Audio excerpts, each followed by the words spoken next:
Nous sommes à quelques mètres seulement de Genève. Chaque jour, près de 90 000 Hauts-Savoyards passent cette frontière pour aller travailler en Suisse. Avec le renforcement des mesures sanitaires côté français, les contrôles sont réapparus dans ce bassin de vie. Les travailleurs frontaliers bénéficient, eux, de certains avantages. Bonjour, vous habitez où? À Cologny. À Cologny? Ouais. Vous avez une carte d'identité? Mon passeport?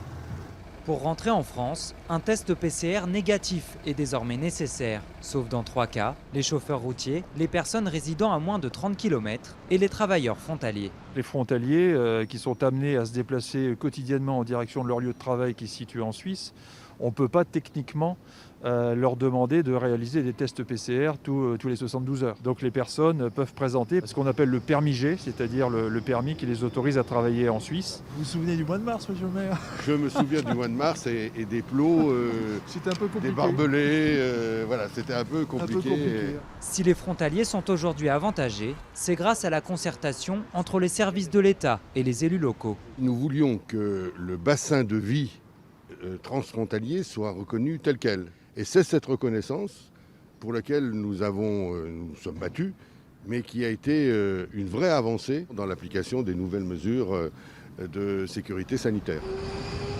Tous les travailleurs frontaliers ne passent pas la frontière pour exercer leur activité. Certains télétravaillent fréquemment, une situation rendue possible pendant la crise sanitaire. Ce cadre commercial à Fribourg, à 100 km de chez lui, bénéficie de ce nouvel avantage. La règle était qu'un frontalier ne pouvait pas télétravailler plus d'un jour par semaine. Et donc aujourd'hui, je suis dans une situation à quasiment 100% de télétravail. Est-ce qu'augmenter la part de télétravail, c'est une bonne chose selon vous ? La vie du frontalier, c'est en général beaucoup de temps perdu dans les transports. Donc pour cet aspect-là, le télétravail a amené beaucoup d'avantages. La question que je me pose, c'est que si demain le télétravail devait augmenter, le bassin de vie sera beaucoup plus grand et donc la concurrence aussi entre travailleurs sera exacerbée.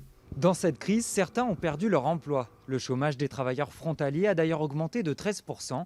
Ils peuvent trouver de l'aide ici, au groupement transfrontalier européen. Votre secteur n'est pas très propice. La restauration au jour d'aujourd'hui, c'est pas celui qui est le plus enclin. Donc il faut vraiment que vous accentuez votre démarche sur ce que l'on appelle le marché caché. Sophie Garnier fait partie des 30 salariés de l'association. Conseillère emploi, elle a vu dernièrement le nombre d'appels augmenter. Oui, il y a eu beaucoup de personnes qui cherchent à se reconvertir, qui ont besoin de conseils pour savoir comment rebondir. En tous les cas, ceux qui ont un gros parcours sur Suisse et qui se retrouvent licenciés, ils recherchent majoritairement en Suisse. Selon le président du groupement, les licenciements pourraient se faire plus nombreux dans les prochains mois. Les frontaliers ont toujours été le volant d'ajustement de l'économie suisse. Les entreprises suisses sont énormément moins aidées que les entreprises françaises pendant cette période aujourd'hui. En tous les cas, ça va forcément à un moment donné rejaillir sur les employés. Les défenseurs des frontaliers espèrent que les mesures sanitaires resteront les mêmes des deux côtés de la frontière. Une entente nécessaire également pour les Suisses. À Genève, par exemple, les travailleurs résidant en France représentent 20% du PIB.